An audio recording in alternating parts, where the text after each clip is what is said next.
आज जो chapter start हुआ है, कौन सा चैप्टर है? मैग्नेट, चुंबक तथा चुंबकत्व। तो सबसे पहले हम लोग चुंबक के इतिहास के बारे में समझते हैं कि चुंबक कहाँ से मिला था, कब मिला था, इसके बारे में समझते हैं। देखिए इसकी जो कहानी है चुंबक की, वो ईसा के जन्म से 600 ईसा पूर्व, यानी कि ईसा के जन्म से भी 600 साल पहले, ठीक है, जिसको हम लोग ईसा पूर्व के नाम से जानते हैं। जो समय ईसा के जन्म से पहले का हो उसको हम लोग क्या बोलते हैं? ईसा पूर्व बोलते हैं। तो ये जो कहानी है चुंबक मिलने की, वो 600 ईसा पूर्व है, यानी कि ईसा के जन्म से 600 साल पहले। एक द्वीप था मैग्नेसिया, यूनान देश है, जिसको आज हम लोग किसके नाम से जानते हैं?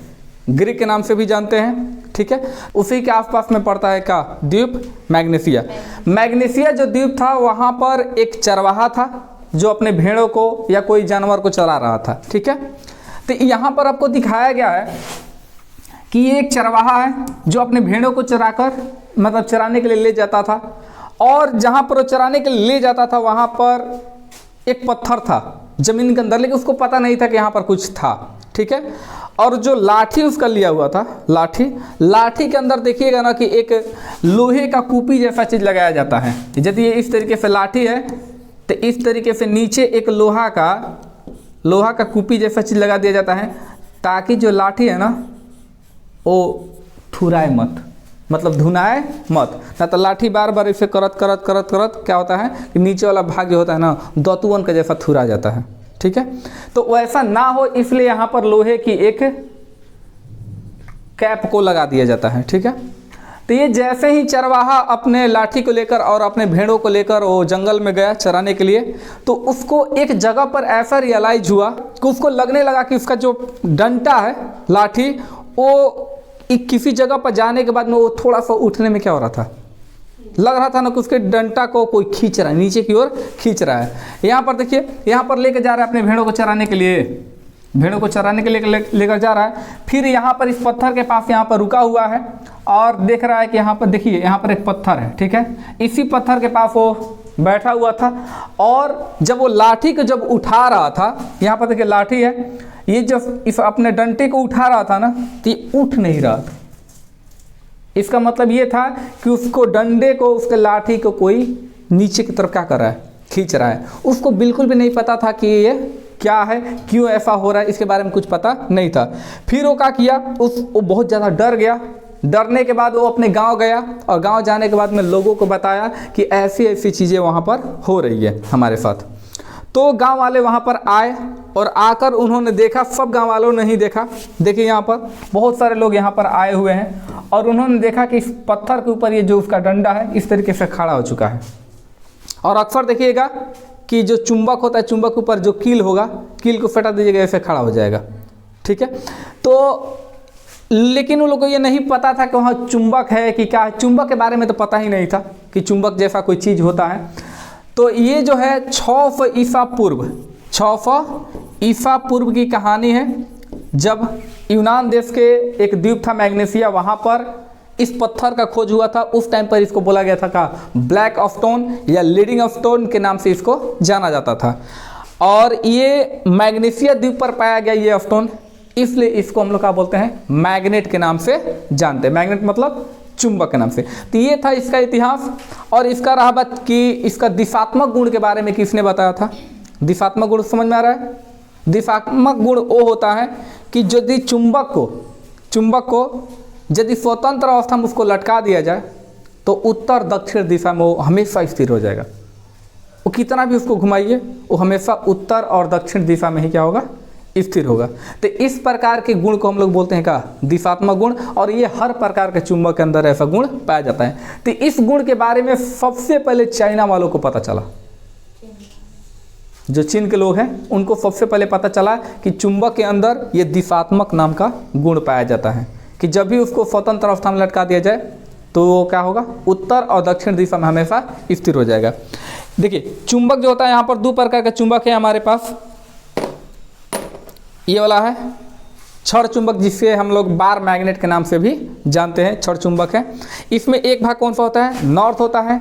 आज के समय हम लोग जान चुके हैं कि चुंबक में दो ध्रुव होता है, एगो उत्तरी ध्रुव होता है नॉर्थ पोल, और एगो दक्षिणी ध्रुव होता है साउथ पोल। इसमें ये नॉर्थ पोल है और ये साउथ पोल है।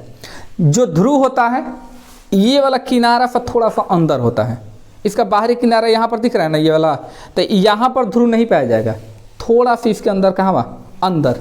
जैसे कि मान के चलते हैं कि इस प्रकार से यदि ये चुंबक है, ये इस प्रकार से चुंबक है, तो ये नॉर्थ भाग और ये वाला साउथ वाला भाग, तो नॉर्थ भाग इस किनारे पर नहीं पाया जाएगा और ना ही साउथ भाग इस किनारे पर। ये जो ध्रुव होते हैं वो थोड़ा सा अंदर होता है, कहाँ होता है, थोड़ा सा अंदर होता है, ठीक है। और इसके बीच की दूरियाँ क्या होती है तो ये बाद में बात किया जाएगा कि क्या होता है क्या नहीं होता है। तो ये है छड़ चुंबक और ये है आपका नाल चुंबक। ये क्या है, नाल चुंबक। इसमें एक भाग होता है नॉर्थ, ये वाला जो भाग दिखाया गया है ब्लू कलर में हल्का सा रंगा गया है, ये वाला नॉर्थ भाग है और इधर वाला साउथ भाग है। तो किसी भी चुंबक को यदि हम लोग स्वतंत्र अवस्था में लटका देते हैं हमेशा उत्तर दक्षिण दिशा में ही स्थिर हो जाएगा। तो इसको दिखाने के लिए एक धागा है, धागा में एक चुंबक हम लोग बांधे हैं। तो ये चुंबक है और चुंबक को इस तरीके से हम धागे में बांधकर इसमें देख सकते हैं एक भाग नॉर्थ है और एक भाग क्या है, साउथ है। तो जब भी इसको हम लोग ऐसे स्वतंत्र अवस्था में लटकाएंगे तो लटकाने के बाद में ये हमेशा उत्तर दक्षिण दिशा में ही क्या होगा, रुकेगा। इस तरीके से इसको मान लिया, देखिए अपने अक्षों पर ये घूम रहा है और घूमने के बाद एक समय ऐसा आएगा, इसको थोड़ा सा रोक लेते हैं ताकि वो कम घूमे। ये हमेशा उत्तर दक्षिण दिशा में, देखिए इस वाले भाग जो है इधर, अभी हम लोग का जो उत्तर पड़ता है इस ओर पड़ता है और दक्षिण जो है हम लोग का इधर है, उत्तर इधर और दक्षिण इधर। तो ये जो चुंबक का ये जो भाग है देखिए ऐसा भी रुका हुआ है ना, तो इसमें देखिएगा कि ये वाला भाग क्या लिखा गया है, नॉर्थ। नॉर्थ मतलब उत्तर, तो इस ओर हम लोग उत्तर है और इस ओर क्या है, दक्षिण है।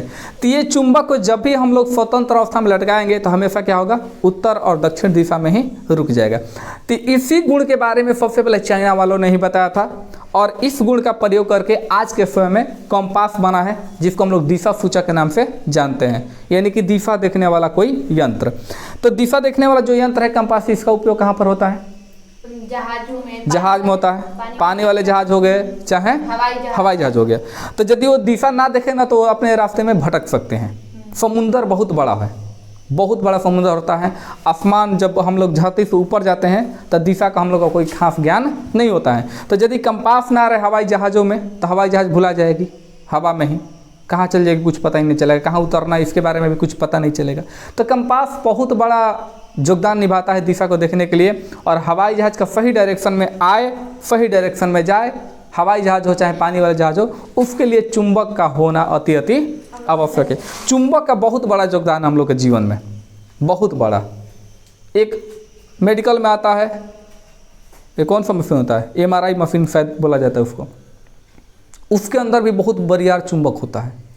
इलेक्ट्रिक चुंबक होता है लेकिन बहुत बड़ा होता है, बहुत ताकतवर होता है। उसके द्वारा पूरा बॉडी को क्या करता है, स्कैन करता है। उसके बाद में स्पीकर हो गया, स्पीकर, लाउड स्पीकर, उसके पीछे भी चुंबक लगाया जाता है और वो जब तक चुंबक नहीं रहेगा तब तक आवाज़ नहीं आएगा। डायनेमो हो गया, डायनेमो के अंदर भी क्या पाया जाता है, चुंबक पाया जाता है। तो यदि उसके अंदर भी चुंबक यदि ना हो तो डायनेमो भी नहीं चलेगा, और डायनेमो से पता है ना क्या होता है, बिजली उत्पन्न होता है। तो आज हम लोग का जितना सारा आधुनिक दुनिया है वो मैग्नेट से चारों तरफ से क्या है, घिरा हुआ है। मैग्नेट का योगदान बहुत बड़ा हम लोग का लाइफ में। आज चुंबक ही नहीं रहता तो आज हम लोग बिजली का यूज भी नहीं करते। जब बिजली का यूज नहीं होता, अभी हम जो बोल रहे हैं ये ध्वनि आप लोग के पास पहुँचेगा वीडियो के माध्यम से, तो जो रिकॉर्ड हो रहा है ध्वनि ये भी चुंबक की वजह से ही हो रहा है। काहे कि ये है माइक, ये क्या है, माइक, इसमें भी एक छोटा सा चुंबक लगा हुआ है। बिना चुंबक के ना तो आवाज़ को हम लोग उत्पन्न कर सकते हैं और ना ही आवाज़ को कैप्चर कर सकते हैं। तो चुंबक का बहुत बड़ा योगदान है। तो इस चैप्टर में हम लोग का जो चैप्टर 5 है, चुंबक तथा चुंबकत्व, इसमें हम लोग पूरा चुंबक की कहानी के बारे में पढ़ेंगे कि चुंबक से क्या होता है, क्या नहीं होता है, उसकी जितनी सारी इक्वेशन है वो सब हम लोग क्या करेंगे, एक आपको लाइन बाय लाइन देखेंगे। तो चलिए आज का वीडियो यहीं पर बंद करते हैं, फिर मिलेंगे अगले वीडियो में। तब तक के लिए जय हिंद।